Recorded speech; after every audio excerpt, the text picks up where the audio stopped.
Austin hit the ground the second he heard the gunshots, his weapon in his hand before his belly hit the dirt, but he didn't fire back. He didn't need to. He'd thrown the rock at the fence on impulse as the couple was about to kiss. He should have been too far away to tell for sure, but he could tell by her posture and the way she moved it was Cassidy. The other one looked like David Kelleher, a possibility he could barely even admit to himself right now. It was the unease he sensed in the way she held herself that had him throwing the rock. She didn't want that man, whoever he was, so close to her. Or so you think. Hell, maybe he was wrong, but once his protective instincts were sounding the alarm, there wasn't any stopping them. Things went bump in the night all the time. A rock hitting a fence could easily be mistaken for an animal of some kind. They had bears and moose and elk and all sorts of crap up here. He narrowed his eyes as he watched the people return to their buildings through the night vision goggles, Cassidy and the man included. He followed her from the other side of the fence, hiding himself far enough into the woods to avoid detection.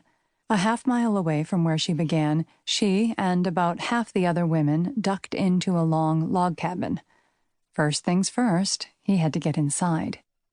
He took off his goggles and opened his pack, withdrawing the bolt cutters. The fence wasn't electrified, so that would be his easiest route inside.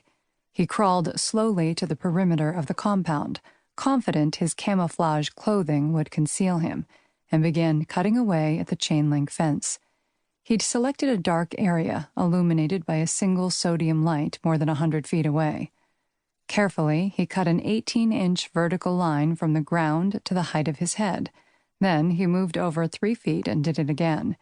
He was capable of crawling through a smaller opening, but on the return trip, he'd have Cassidy with him, hopefully walking on 2 feet instead of kicking and screaming or unconscious.